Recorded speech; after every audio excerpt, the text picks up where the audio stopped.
تاج تم ایسا کرو، میرے لیے کچھ کھانے کو لے آؤ، دوپہر کو بھی میں نے بہت کم کھانا کھایا تھا۔ شہزادی آپ کا حکم، میں ابھی جاتی ہوں اور لے آتی ہوں۔ شام ہونے والی ہے، سردی بڑھ رہی ہے، آپ اپنے اوپر ایک اور چادر لے لیجیے۔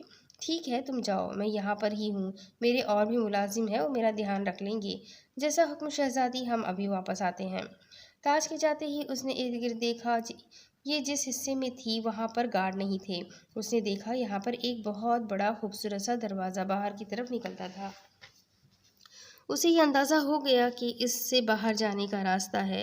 اس نے اپنی ملازمہ کو اندر پانی لینے بھیج دیا اور خود تیز قدم اٹھاتی اس دروازے تک پہنچی۔ سورج غروب ہونے والا تھا، اس کو امید تھی کہ یہ اس جگہ پر پہنچ جائے گی جہاں سے وہ لوگ مزار پر پہنچ جاتے ہیں۔ اسے یہ معلوم نہیں تھا کہ کس طرح جبار اسے اپنی دنیا میں لے آتا ہے، مگر اسے امید تھی کہ یہ کوئی نہ کوئی راستہ ضرور ڈھونڈ لے گی۔ باہر نکلتے ہی سرد ہوا نے اس کا استقبال کیا۔ اس نے اپنے اوپر کوئی چادر بھی نہیں لی تھی، اور چادر جو تھی وہ بھی پھینک دی تھی، کیونکہ اسے بہت دور تک بھاگنا تھا۔ وہاں کا حصہ محل کے بالکل پیچھے کی طرف تھا، جس کی بدولت یہاں پر بالکل خاموشی تھی۔ گارڈ کچھ دیر پہلے ہی یہاں سے اپنی ڈیوٹی ختم کر کے گیا تھا، اور اب اس کی جگہ پر دوسرے گارڈ نے آنا تھا۔ اس کے آنے سے پہلے ہی انابیہ یہاں سے فرار ہو چکی تھی۔ انابیہ اس وقت دلہن کے لباس میں تھی۔ وہ اتنی خوبصورت لگ رہی تھی کہ کوئی اسے دیکھ کر یہ نہیں کہہ سکتا تھا کہ یہ انسان ہے یا پری ہے۔ اس وقت یہ شہزادی کے روپ میں تھی۔ اس نے جو زیور پہن رکھے تھے وہ بھی اتنے بھاری تھے کہ اس کی کنائیاں اور گردن درد کر رہی تھی۔ اس نے پیروں میں سونے کی پائل پہن رکھی تھی۔ وہ جو اونچے درختوں کے پاس سے بھاگ رہی تھی، تب اس کی پائل کی آوازیں آ رہی تھی۔ نہیں، وہ مجھے نہیں پکڑ سکتا، مجھے یہاں سے جانا ہے، میں ہرگز اس شخص کے پاس دوبارہ نہیں جاؤں گی۔ وہ جیسے جیسے راستہ طے کر رہی تھی ویسے ویسے اس کے پاؤں زخمی ہو رہے تھے۔ گھوڑوں کی چاپ اسے سنائی دی۔ یہ گھوڑوں کی چاپ اس کے لیے زندگی کی نوید نہیں بلکہ موت کی آواز تھی۔ میں اس شخص کے پاس دوبارہ نہیں جانا چاہتی، میں اس کی بیوی نہیں ہوں، وہ مجھے اپنی حسین دنیا میں قید کر لے گا، نہیں بننا چاہتی میں اس کی شہزادی۔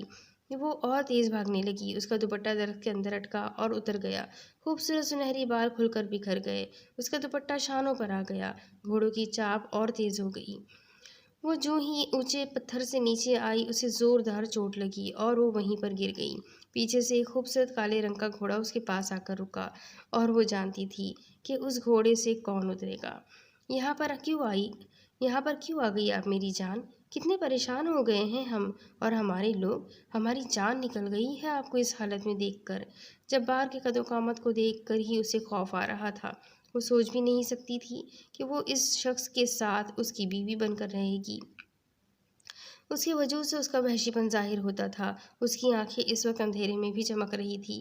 نہیں شہزادے، میں آپ کے ساتھ ہرگز نہیں جاؤں گی، میرا آپ سے کوئی تعلق نہیں، میرا آپ کی دنیا سے کوئی تعلق نہیں، میں ایک عام انسان ہوں جبکہ آپ ایک بادشاہ۔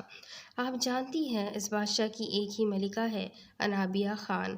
نہیں، میں اس کی ملکہ نہیں، میں کسی کی ملکہ نہیں، میں صرف اور صرف انابیہ شجاع خان ہوں۔ جبار اس کے پاس آیا اور اسے اپنی باہوں میں اٹھا لیا، ایسے جیسے اس کا کوئی وزن ہی نہ ہو اور یہ ایک روئی کی مانند گڑیا ہو۔ دیکھو، مجھ پر یہ ظلم مت کرو، میں تمہارے ساتھ نہیں رہ سکتی۔ یہ فیصلہ آج سے 21 سال پہلے ہو چکا ہے میری جان۔ اب اگر تم مجھ سے بھاگنا بھی چاہو گی تو تم نہیں بھاگ سکتی۔ تمہاری قسمت مجھ سے جڑ چکی ہے، تمہاری روح، تمہارا وجود میرا ہے۔ جبار کی گرفت نہ زیادہ سخت تھی اور نہ زیادہ مضبوط، مگر انابیہ اس کی گرفت سے باہر نہیں آ سکی۔ اسے لیے جبار گھوڑے پر بیٹھتا ہوا محل کی جانب بڑھ گیا، جبکہ اس کے کان میں اس نے مدھم سی سرگوشی کی۔ ہم نے آپ کو کہا تھا نا کہ ہم آپ کو اپنے پاس رکھنے کے لیے اپنی محبت کے زندان میں بھی قید کر سکتے ہیں۔ اب ہم آپ کو حقیقت میں اپنی محبت کے زندان میں قید کر لیں گے شہزادی۔ اس کی گمبھیر آواز نے انابیہ کا روم روم ہلا دیا تھا۔ وہ نہیں جانتی تھی کہ اس کے ساتھ اب کیا ہونے والا ہے، اس کا شوہر اس کے ساتھ اب کیا سلوک کرے گا۔ انابیہ کو کمرے میں لا کر جبار اس کے سامنے گھٹنے کے بل بیٹھا، اس کے پیروں سے خون نکل رہا تھا۔ کیا ضرورت تھی یوں اٹھ کر باہر جانے کی، جب معلوم تھا کہ آپ یہاں سے باہر نہیں جا سکتی؟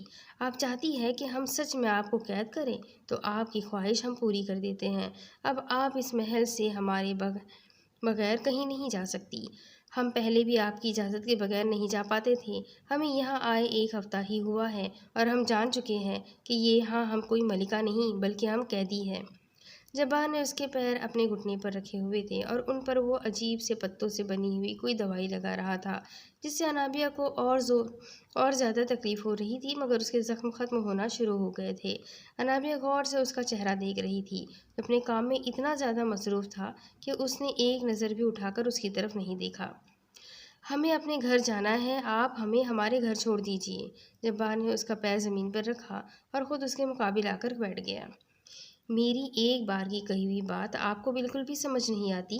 آپ کو شہزادی کے اصول سکھانے ہوں گے کہ ایک شہزادی کے اصولوں میں یہ بات آتی ہے کہ شہزادہ جو بات کہہ دے وہ پتھر کی لکیر ہو جاتی ہے۔ انابیہ نے چڑھ کر اپنا منہ موڑ لیا اور غصے سے کہا، نہ میں آپ کو اپنا شہزادہ مانتی ہوں اور نہ شوہر۔ اصولوں کی بات تو پھر مجھ پر لاگو ہی نہیں ہوتی۔ جبار نے اس کا چہرہ اپنی طرف موڑا اور سامنے شیشے پر پڑے تاج کی طرف دیکھنے لگ گیا، جو اس کے ہاتھ کے اشارے سے ہی انابیہ کے سر پر خود بخود آ گیا۔ کوئی بھی ایسی بات کرنے سے پہلے سوچ لیجیے گا کہ آپ نے عہد لیا ہے اور اب اپنا عہد ہرگز نہیں توڑ سکتی آپ۔ انابیہ نے یہ تاج اپنے سر سے اتارنا چاہا مگر نہیں اتار پائی۔ کوشش بھی مت کریے، یہ اب آپ کا ہی ہے کیونکہ یہ آپ کی روح سے جڑ چکا ہے۔ اس نے آنکھیں بند کی اور اگلے ہی لمحے تاج اس کے سامنے دروازے سے نمودار ہوئی۔ شہزادے اور شہزادی کو میرا سلام۔ مجھے یاد کیا تھا شہزادے آپ نے؟ آج کے بعد تمہاری شہزادی میری اجازت کے بغیر محل کے باہر قدم بھی نہیں رکھے گی۔ ان پر پابندی ہے، یہ کہیں بھی ہماری اجازت کے بغیر یا ہمارے بنا نہیں جائے گی۔ پہلے ہم بڑا کون سا آزاد تھے جو آپ ہم پر پابندی لگا کر اور احسان کر رہے ہیں؟ تاج انابیہ کی چلتی ہوئی زبان دیکھ رہی تھی، جو شہزادے کے ساتھ ایسے باتیں کر رہی تھی جیسے شہزادے سے کوئی خوف ہی نہیں تھا۔ تاج نے شہزادے کا اصل روپ دیکھا ہوا تھا اور وہ جانتی تھی جب شہزادے کو غصہ آتا ہے تو وہ اگلے بندے کا کیا حال کر دیتے ہیں۔ تاج، تم ذرا باہر تو جاؤ، تمہاری شہزادی کی عقل ٹھکانے لگانی ہے ہم نے۔ تاج پورا باہر نکل گئی جبکہ جبار نے انابیہ کو اپنی باہوں میں اٹھایا اور گلاس ڈور سے بالکنی کی طرف آ گیا۔ اس نے آنکھیں بند کی تو اس کا اصل روپ آ گیا۔ انابیہ نے ڈر کر اپنی آنکھیں بند کر لی۔ جبار اسے لیے اپنے پروں سمیت اڑ گیا۔ انابیہ کی تو آنکھیں کھولنے کی بھی ہمت نہیں ہو رہی تھی۔ آنکھیں کھولے اور یہ حقیقت دیکھے، میری حقیقت یہی ہے اور اب آپ کو اسی حقیقت کے ساتھ زندہ رہنا ہے۔ یہ اسی لیے اور بلندی پر چلا گیا اور انابیہ کو لگ رہا تھا کہ وہ جیسے بادلوں کو چھونے والے ہیں۔ پلیز نیچے لے کر جائیں مجھے، آئندہ کے بعد میں ایسا کچھ نہیں کروں گی۔ ابھی نہیں، آج کا سارا دن آپ اپنے لوگوں کے درمیان گزاریں گی۔ ہم آج کی رات اپنے لوگوں کے درمیان رہیں گے تاکہ آپ کو علم ہو کہ اب ہم سے زیادہ آپ کی زندگی میں کوئی بھی اہم نہیں ہے۔ انابیہ کو لیے وہ بستی کی طرف آیا۔ اس سے آگے لوگوں کے گھر تھے۔ وہ اسے لیے نیچے اترا۔ اس کے اترتے ہی کچھ عجیب سی شکل والا انسان ان کے سامنے آیا۔ شہزادے اور شہزادی کو میرا سلام، آپ نے آج یہاں آ کر ہمیں عزت بخشی ہے۔ وعلیکم السلام۔ جاؤ اور جا کر ایک اچھا سا کمرہ تیار کرو، آج شہزادی اور ہم یہاں پر ہی رکیں گے۔ غلام حکم پاتے ہی نکل گیا۔ یہاں آس پاس بہت سے عجیب سے لوگ تھے۔ ایک عجیب سا آدمی نما بندہ جو بونا سا تھا، وہ ان کے پاس سے گزرا۔ وہ ایک جن تھا۔ انابیہ نے اسے غور سے دیکھا تو اس آدمی نے انابیہ کی طرف دیکھا۔ اس آدمی کے دانتوں پر لگا خون انابیہ کو نظر آیا۔ اس کے ہاتھ میں گوشت کے کچے ٹکڑے تھے جو وہ کھا رہا تھا۔ انابیہ نے جبار کے کندھے کو اور مضبوطی سے تھام لیا۔ اسے الٹی آنے لگ گئی تھی۔ جبار، پلیز مجھے یہاں نہیں رہنا، یہ لوگ کتنے عجیب ہیں، مجھے وحشت ہو رہی ہے۔ نہیں شہزادی، آج آپ ان لوگوں کو دیکھیں تو آپ کو احساس ہوگا کہ آپ نے اب ان کے ساتھ ہی رہنا ہے۔ انابیہ نے اس کے ہاتھوں کو مضبوطی سے پکڑ لیا۔ اسے اس وقت بس ان لوگوں میں یہی اپنا لگا، حالانکہ عام حالات میں انابیہ اس کے ساتھ کبھی ایسے چپک کر کھڑی نہ ہوتی۔ انابیہ کو ساتھ ہی لگائے وہ آگے کی طرف بڑھا۔ ہر طرف عجیب سے لوگ تھے۔ ایک کو تو دیکھ کر انابیہ اپنا سر ہی جبار کے سینے سے نہیں اٹھا رہی تھی۔ اس عورت کی ٹانگیں ہی نہیں تھیں اور وہ بہت مزے سے آدھی ہوا میں اڑ رہی تھی۔ جبار، جی جانے جبار، میرا دل حلق میں آ گیا ہے، اگر تھوڑی دیر یہاں رکے تو میں آپ کو بتا رہی ہوں مجھے کچھ ہو جائے گا۔ جبار نے اس کا چہرہ سامنے کیا اور اس کی آنکھوں کو چوما۔ جب میں آپ کو قبول ہوں، میرے پاس آپ کی جان محفوظ ہے، تو پھر یہ لوگ بھی اپنے ہیں۔ ابھی یہ بات ہی کر رہے تھے کہ ایک شیر چنگھاڑتا ہوا ان کے قریب آ گیا۔ انابیہ کو ایک پل کے لیے لگا جیسے اس کا دل نکل گیا ہو۔ شیر نے روپ بدلا اور اس کے سامنے گوری بن گیا۔ اس کی آواز سے پتہ چلتا تھا کہ وہ سخت پریشانی میں ہے۔ شہزادے اور شہزادی کو میرا سلام۔ شہزادے، میں محل گیا تھا تو خبر ملی آپ بستی میں ہیں۔ ہمارے سب سے وفادار جن کی بیوہ کو اس وقت شدید تکلیف ہے۔ انسانی دنیا سے کوئی عالم اس کی طاقت کی وجہ سے اسے قابو کرنا چاہتا ہے۔ انابیہ جبار کے سینے سے لگے ہوئے یہ سب باتیں سن رہی تھی۔ جبار نے بہت غصے بھری حالت میں جواب دیا، اس عالم کے پاس جاؤ اور اسے ایسا سبق سکھا کر آنا کہ اس کی دوبارہ ہمت نہ ہو یہ کرنے کی۔ وہ اپنے مفاد کے لیے میرے معصوم لوگوں کو استعمال کرتے ہیں، اپنے ہی لوگوں کو نقصان پہنچانے کے لیے وہ شیطانی کاموں کا سہارا لیتے ہیں، وہ انسانیت کی توہین کرتے ہیں۔ جیسا حکم میرے شہزادے۔ شہزادے، کیا آپ اور شہزادی آج بستی میں رات گزاریں گے؟ آج ہم یہاں ہی رکیں گے، یہ سچ ہے۔ گوری، تم جاؤ اور اگر میری ضرورت پڑی تو مجھے ضرور بتا دینا۔ گوری پھر سے شیر بن گیا، جبکہ انابیہ کو اب کوفت ہو رہی تھی۔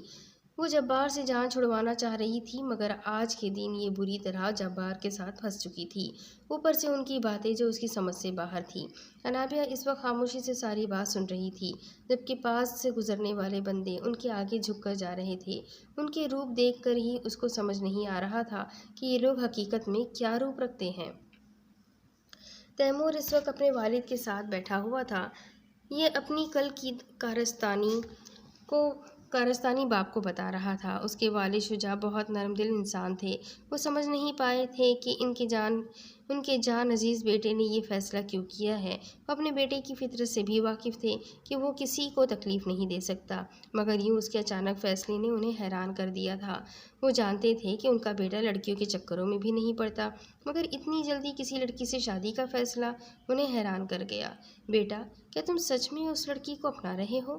تم جانتے ہو کہ شادی کوئی گڑیا گڈی کا کھیل تو نہیں۔ تم نے سوچ کر تو ایسا کیا ہوگا، بچی کی زندگی خراب نہ ہو جائے۔ بابا، آپ جانتے ہو کہ میں اپنی زندگی میں فیصلے بہت سوچ سمجھ کر کرتا ہوں، اس لیے شادی عنایہ کے لیے بہترین ثابت ہوگی، اور اس کو بھی بہت خواہش ہے کہ وہ اپنی بھانجی کے ساتھ رہے۔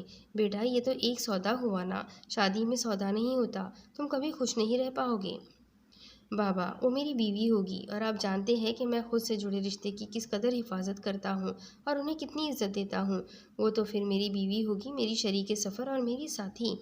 اگر وہ انکار کر گئی تو پھر تم کیا کرو گے؟ تم جانتے ہو یہ اس کی مرضی پر منحصر ہے کہ وہ تمہیں ہاں کرتی ہے کہ نہیں۔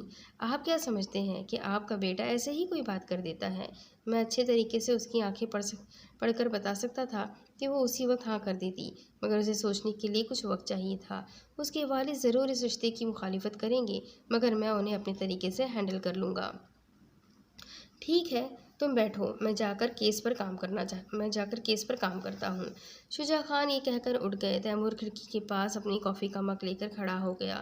کل نہ جانے اسے کیا ہو گیا تھا کہ اس لڑکی کی معصوم شکل دیکھ کر یہ برداشت نہ کر پایا۔ اس کا اس سے شادی کرنے کا کوئی ارادہ تو نہیں تھا، مگر اس کے چہرے کی معصومیت دیکھ کر اس کے دل میں ایک ہلچل مچی اور اس نے فوراً ہی اسے پرپوز کر دیا۔ یہ اچھے سے جانتا تھا کہ وہ کبھی نہیں کرے گی۔ اب اس کے آگے کی کہانی میں آپ کو اگلی قسط میں سناتی ہوں کہ آگے کیا ہوگا۔ یہ جاننے کے لیے میرے ساتھ بنے رہیں۔ اگلی قسط میں پھر ملیں گے، تب تک کے لیے اللہ حافظ۔